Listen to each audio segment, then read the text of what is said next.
अध्याय 6 त्रिभुज triangles class 10th का हम लोग मैथ्स जो पढ़ रहे हैं। तो इससे पहले के जितने भी चैप्टर्स हैं 1 2 3 4 5 सारे कंप्लीट हो गए हैं। प्ले लिस्ट चेक कर सकते हैं, डिस्क्रिप्शन में लिंक है। ठीक है, तो देखिए हम लोग आज त्रिभुज में आ चुके हैं। त्रिभुज यानी ट्रायंगल्स। तो त्रिभुज क्या होती है, सबसे पहले हम लोग जानेंगे त्रिभुज क्या होती है। तो देखिए त्रिभुज यानी कि ट्रायंगल, नाम से ही स्पष्ट है कि त्रिभुज यानी कि तीन भुजा वाला आकृति। तो हम लोग लिखेंगे, तो यहाँ पर हम लोग लिख लिया है तीन भुजा वाली आकृति, अर्थात कि तीन सरल रेखाओं यानी तीन सीधी रेखाओं से मिलकर बनी आकृति त्रिभुज कहलाती है।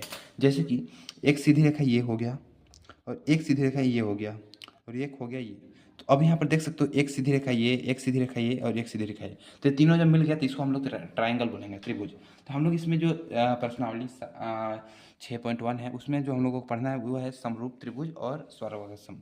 देखो अगर हम बात करें समरूप की, ठीक है, तो समरूप त्रिभुज यानी कि ऐसा समरूप जिसका आकार सेम हो, ठीक है, आकार सेम हो और कोण सेम हो, और या संगत भुजा अनुपात सेम हो। जैसे कि एक ये वर्ग है, ठीक है, और एक ये वर्ग है, एक ये वर्ग है और एक ये वर्ग है, दो वर्ग है। तो अब यहाँ पर हम लोग बोल सकते हैं कि यह समरूप होगा यदि देखो अगर इसका आकार ये देखो ये इस आकार का है और ये भी इस आकार का है, ठीक है, थोड़ा सा डिसबैलेंस हुआ है लेकिन ये आकार सेम है, आकार इसका समान है, आकार समान है, आकार समान है, तब ये क्या होगा, सर्वागसम होगा, सॉरी समरूप होगा, समरूप होगा, ठीक है, समरूप होगा। यानी कि समरूप का चिन्ह कैसे होता है, इस तरीके से, इस तरीके से ये समरूप का चिन्ह होता है। ये देखो ये हो गया समरूप। और जैसे कि हम लोग सर्वागसम जानते हैं, सर्वागसम पता है क्या होता है। अच्छा पहले समरूप को क्लियर करते हैं, उसके बाद सर्वागसम जानेंगे। देखो जिसकी आकृति जैसे कि ये हो सकता है, ये वृत्त है और एक ये वृत्त है। देखो मैटर नहीं करता कि इसका साइज कितना है, इसका साइज 4 हो सकता है, इसका 2 हो सकता है, इसका 6 हो सकता है, इसका 3 हो सकता है। तो इस सब से मतलब नहीं है, बस आकृति सेम होना चाहिए, ठीक है। और जैसे यहाँ पर देखो ये है एक वृत्त और ये भी एक वृत्त है। अब देखो ये बड़ा वृत्त है, ये छोटा वृत्त है, लेकिन आकार सेम है, यानी कि ये समरूप त्रिभुज आई मीन कि समरूप कहलाएगा, ठीक है। तो ये हमारा समरूप हो गया। देखो समरूप होने के नियम लिखेंगे हम लोग। दो आकृतियां समरूप कहलाती है यदि उनके संगत भुजाओं का अनुपात समान हो और उनके संगत कोण बराबर हो, ठीक है। तो यहाँ पर हम देख सकते हैं समरूप होने के नियम। दो आकृतियां समरूप कहलाती है यदि उनके संगत भुजाओं का अनुपात समान हो तथा उनके संगत कोण बराबर हो, ठीक है। यानी कि आकृति समान हो सकती है, उसका साइज मैटर नहीं करता, लेकिन क्या होना चाहिए कि उनकी संगत भुजाओं का अनुपात जो है वो बराबर होना चाहिए। जैसे मगर मैं आपको समझाऊं, जैसे कि ये त्रिभुज है ए बी सी और ये है पी क्यू आर। अब यहाँ पर हम लोग क्या करते हैं ना कि जैसे ये है 4 सेंटीमीटर, ठीक है, और ये 2 सेंटीमीटर, ये है 8 सेंटीमीटर, और ये है हमारा, इसको मान लेते हैं 4 सेंटीमीटर। अब ये 6 सेंटीमीटर और ये 3 सेंटीमीटर, ठीक है। तो अब हम लोगों को पूछा गया है संगत भुजाओं का, मतलब कि जैसा कि है पहला नियम है कि उनके संगत भुजाओं का अनुपात समान हो।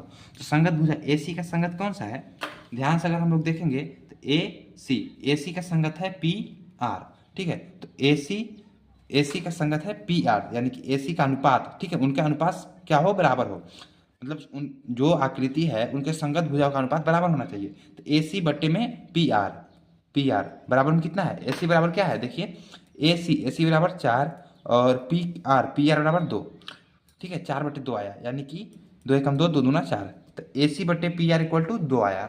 अब उसके बाद हम देखें तो सिंपल यहाँ पर ए बी है, तो ए बी बट्टे पी ए बी बट्टे पी क्यू, ये चीज़ है ना। तो ए बी की जगह पर 6 है और पी क्यू की जगह पर 3 है, यानी कि 3 एकम 3 और 3 दूना 6, तो यहाँ पर 2 आ गया।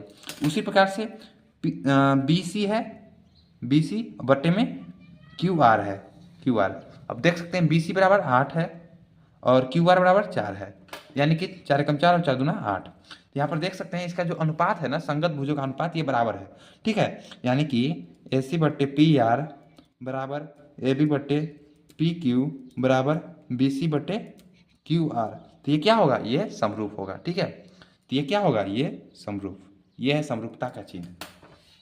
इस तरीके से अब उनके संगत कोण बराबर हो और उनके संगत कोण भी बराबर होना चाहिए। जैसे कि यहाँ पर मानो क्या है, ये है 40 डिग्री और ये है 60 डिग्री और ये है हमारा 80 डिग्री, ठीक है, ये 80 डिग्री और ये है हमारा 80 डिग्री, ये है 60 डिग्री और ये है 40 डिग्री। तो अब यहाँ पर देख सकते हैं कि यहाँ पर जो है ना 40, एक यहाँ पर कोण ए है, तो कोण ए किसके बराबर है?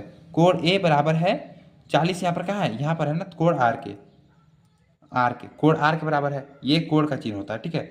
उसी प्रकार से कोण बी किसके बराबर है? कोण बी बराबर है, कोण बी बराबर है 80। देखिए यहाँ पर 60 है ना, कोण क्यू के, तो यहाँ पर लिख देंगे कोण बी बराबर कोण क्यू। उसी प्रकार से 80 है, तो यहाँ पर कोण पी किसके बराबर है? और कोण सी किसके बराबर है?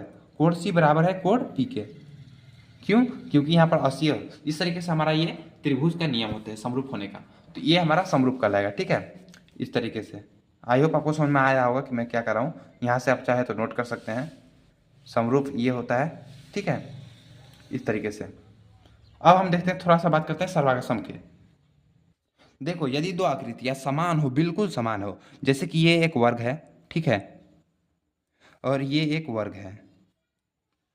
अब देखो इसका भी 4 सेंटीमीटर है, इसका भी 4, इसका भी 3, इसका भी 3, सॉरी वर्ग है ना, तो ये तो 4 4 ही होगा, यानी कि इसके सारे भुजा मतलब सेम है। तो अब ये क्या होगा? ये होगा समरूप सर्वागसम, यानी कि इसका आकृति एकदम सेम होना चाहिए, बिल्कुल सेम। जैसे कि अगर इसका ये है ना, ये त्रिभुज है, तो इसका भी सेम टू सेम ये होना चाहिए। जैसे कि अगर ये 3 है तो ये भी 3 रहेगा, ये 4 है तो ये भी 4 रहेगा, यानी दोनों एकदम डिट्टो आकृति रहेगा, एकदम सेम टू सेम, जैसे फोटो कॉपी होता है ना, उस तरीके का हम लोग को मिलेगा। तो सर्वगसम कहलाता है। सर्वगसम का ये चिन्ह होता है, यानी जिसकी आकृति तो समान हो लेकिन उसका माप भी समान होना चाहिए, छोटा बड़ा साइज नहीं चलेगा। समरूप में क्या होता था कि अगर ये इतना बड़ा है और इसको अगर छोटा भी बनाते थे ना, तो ये हमारा काम होता था कि वो समरूप कहलाता था, ठीक है। तो हमें यहाँ पर देखो एक और चीज़ है कि सभी सर्वागसम आकृतियाँ जो होती है ना, वो समरूप होती है। यहाँ पर लिख देता हूँ मैं। यहाँ पर देखो ये चीज़ है कि सभी सर्वागसम आकृति समरूप होती है, यानी कि जितने भी सर्वागसम रहेंगे, देखो ये सर्वागसम है, तो मतलब कि ये आकृति समान है, ये भी आकृति समान है, तो ये सर्वागसम समरूप कहलाएगी। लेकिन देखो अगर हम यहाँ पर समरूप की बात करें, तो समरूप में हो सकता है कि ये इतना बड़ा कोण है, इसको इतना बड़ा कर दिया जाए, तो ये सर्वागसम नहीं कहलाएगी। तो ये हमारा पॉइंट करने वाला बात है, ठीक है। तो अब चलिए हम डायरेक्ट चलते हैं कहाँ पर? प्रश्नावली पर। देखो प्रश्नावली 6.1 है, कोष्ठकों में दिए शब्दों में से सही शब्दों का प्रयोग करते हुए रिक्त स्थानों को भरिए, ठीक है। ओके, सभी वृत्त होते हैं सर्वागसम होते हैं या समरूप होते हैं? देखो अगर हम बात करें सभी वृत्तों की, तो जैसे कि अगर एक वृत्त ये है और अगर ये वृत्त एक है, तो सबसे पहली बात, अगर सर्वागसम होगा तो ये दोनों का आकृति एकदम यानी कि त्रिज्या एकदम बराबर होना चाहिए। इसका त्रिज्या अगर 4 है तो इसका भी 4 होना चाहिए, लेकिन ऐसा यहाँ पर नहीं है, इसका 4 है तो इसका 2 है, तो यानी कि ये मतलब आकृति समान है लेकिन माप बराबर नहीं है, तो यानी क्या है? समरूप है, समरूप त्रिभुज हो गया। क्या होगा? समरूप। तो हम लोग यहाँ पर भरेंगे समरूप। अब देखो यहाँ पर सभी वर्ग होते हैं समरूप होते हैं या सर्वागसम, यही वाला कंडीशन होता है। अगर मानो कि ये एक सभी वर्ग है, मतलब एक ये वर्ग है और एक ये वर्ग है, और अगर इसको हमको समरूप दिखाना है, अगर हमको समरूप करना है, तो ये 4 है तो इसको भी 4 बताना पड़ेगा, लेकिन ऐसा नहीं है। यानी कि ये जो त्रिभुज है इसका अगर 4 है तो इसका 2 है, ठीक है, तो इसका भुजा का माप 4 है तो इसका 2 है, तो यानी कि ये समरूप होगा। मतलब आकृति समान है लेकिन माप बराबर नहीं है, तो ये समरूप होगा। तो इसको हम लोग समरूप लिख देंगे कुछ इस तरीके से। उसके बाद सभी त्रिभुज समरूप होते हैं। कौन से त्रिभुज? समद्विभाजु। देखो यहाँ पर अगर हम बात करें समद्विभाजु और समबाहु, तो देखो समबाहु जानते हो कि जिसकी तीनों भुजाएं बराबर होती है, और समद्विभाजु जिसकी 2 भुजाएं बराबर हो, जिसकी 2 भुजाएं बराबर हो, ये 2 भुजा हो गया और ये बराबर। अब देख हो सकता है कि समरूप में क्या होता है, देखो सभी त्रिभुज समरूप होते हैं। कौन से त्रिभुज समरूप हो सकते हैं? यहाँ पर अगर आप ध्यान से सोचे तो ये समबाहु हो जाएगा। क्यों? क्योंकि देखो समबाहु त्रिभुज का आकार एकदम समान होता है, ठीक है, लेकिन हो सकता है देखो जैसे कि ये है, तो ये देखो समबाहु त्रिभुज है, मान लो ये, ठीक है, समबाहु त्रिभुज है, तो इसका एक छोटा बड़ा हो जाएगा, तो इसका माप यानी समान, मतलब कि आकृति तो समान रहेगी लेकिन माप समान नहीं रहेगा, तो इस तरीके से। और जैसे कि अगर हो सकता है कि ये द्विभाजु समद्विबाहु हो, तो यहाँ पर जैसे कि ये देखो यहाँ पर 2 भुजा ये समान हो जाएगी। कभी हो सकता है कि कभी इस तरीके से कोई हो जाए, तो यानी कि समबाहु जो है वो क्या कहलाएगा? क्या होगा? त्रिभुज समरूप होंगे, ठीक है। तो यहाँ पर हम लोग समबाहु भरेंगे, क्योंकि समबाहु हर स्थिति में ऐसा है तो ऐसा ही रहेगा, और समद्विभाजु में कभी ये वाला है तो कभी ये वाला हो सकता है, ठीक है, तो इस तरीके से। अब उसके बाद चौथा नंबर, भुजाओं की समान संख्या वाले 2 बहुभुज समरूप होते हैं। मतलब समरूप कब होता है? यदि उनके संगत कोण क्या हो? बराबर हो, संगत कोण बराबर हो और उनकी संगत भुजाएं समानुपाती हो। तो इस तरीके से हम इसको फिल कर देंगे, ठीक है। तो ये हमारा एक का हो जाएगा। अब चलिए दूसरा नंबर क्वेश्चन देखते हैं। देखो यहाँ पर क्वेश्चन दिया गया है दूसरा नंबर कि निम्नलिखित युग्मों में के दो भिन्न भिन्न उदाहरण दीजिए। तो यहाँ पर सबसे पहला है समरूप आकृतियाँ, तो हम लोग उदाहरण लिख लेंगे, यहाँ पर आंसर है, ठीक है। लिखेंगे समरूप आकृतियाँ, समरूप आकृतियाँ। समरूप आकृतियाँ कौन कौन सी होगी? देखो समबाहु त्रिभुजों के युग्म समरूप आकृतियाँ कहलाएगा। यानी कि हो सकता है समबाहु त्रिभुज हो या फिर वृत्त हो। तो हम लोग ये भी लिख सकते हैं कि जैसे कि वृत्तों का समान आकृति लिख लेंगे। उदाहरण नंबर 1, उदाहरण वृत्त का युग्म, ठीक है। जैसे कि एक ये वृत्त हो गया और एक ये वृत्त हो गया, तो ये छोटा वृत्त है और ये मतलब कि ये बड़ा वृत्त है, ये छोटा वृत्त है, तो ये हमारा क्या कहलाएगा? समरूप कहलाएगा ना। क्योंकि देखो अब मतलब इसका जो माप है, त्रिज्या है, ये कम बेसी है लेकिन आकृति समान है। तो एक उदाहरण ये हो गया ए नंबर। और बी नंबर उदाहरण हम लिख लेंगे कि वर्गों का युग्म, ठीक है, वर्ग का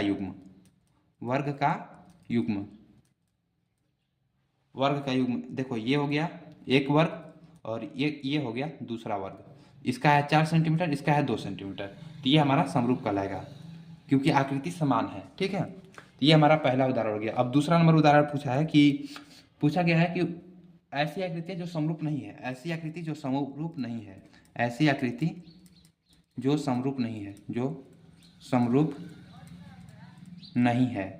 तो इसका बहुत सिंपल उदाहरण है, आप एक वर्ग बना दीजिए और एक वृत्त बना दीजिए। अब ये समरूप नहीं है, ठीक है, ये समरूप नहीं है, ठीक है। तो इस तरीके से ये नॉट इक्वल टू मतलब नॉट समरूप है, ठीक है, समरूप नहीं है, लिख सकते हैं समरूप नहीं है। इसी प्रकार से अगला क्वेश्चन देखते हैं। ये हमारा आंसर हो गया, एक वृत्त और एक वर्ग। देखो यहाँ पर तीसरा क्वेश्चन पूछा, बताइए कि निम्नलिखित चतुर्भुज समरूप है या नहीं है। यहाँ पर पूछा गया है कि समरूप है कि नहीं, तो ठीक है, ये दो चतुर्भुज दिए हैं, पूछा है कि समरूप है कि नहीं है। तो अगर हम ध्यान से देखें तो बताइए कि निम्नलिखित चतुर्भुज समरूप है या नहीं। तो यहाँ पर देख सकते हो कि भुजा मतलब कि इसका अनुपात तो बराबर है लेकिन कोण यहाँ पर बराबर नहीं है। क्योंकि ये जो मान होता है, जैसे इस तरीके का चरखुट्टी अगर बना दिया जाता है ना, 4 कोना वाला, तो इसको 90 डिग्री बोला जाता है। ये 90 डिग्री, ये 90 डिग्री, ठीक है, ये भी 90 डिग्री। लेकिन यहाँ पर देखो ये 90 डिग्री का कोण नहीं बना रहा है, यहाँ पर कोई दूसरा एंगल बन रहा है, ठीक है, यहाँ पर दूसरा एंगल बन रहा है। तो हम लोग लिख देंगे कि समरूप चतुर्भुज नहीं है, चतुर्भुज नहीं है। क्योंकि चतुर्भुज नहीं है क्योंकि इनके संगत कोण समान नहीं है, क्योंकि इनके संगत कोण समान नहीं है, ठीक है, समान नहीं है। तो इस तरीके से इसका आंसर होता है और यहाँ पर सिंपली हमारा स्पष्ट हो जाता है, ठीक है। तो ये हमारा इस तरीके से कंप्लीटेड, ठीक है। क्योंकि यहाँ पर देखो भुजा उजा सब समान है, अनुपात समान है, लेकिन यहाँ पर कोण जो है कोण समान नहीं है, तो इसीलिए हम इसको समरूप नहीं कहेंगे। तो आई होप समझ में आया होगा। इसी तरीके से आपका 6.1 कंप्लीट होता है और उसके बाद हम लोग कल देखेंगे 6.2। तो इसीलिए चैनल को सब्सक्राइब कीजिए, लाइक कीजिए। धन्यवाद।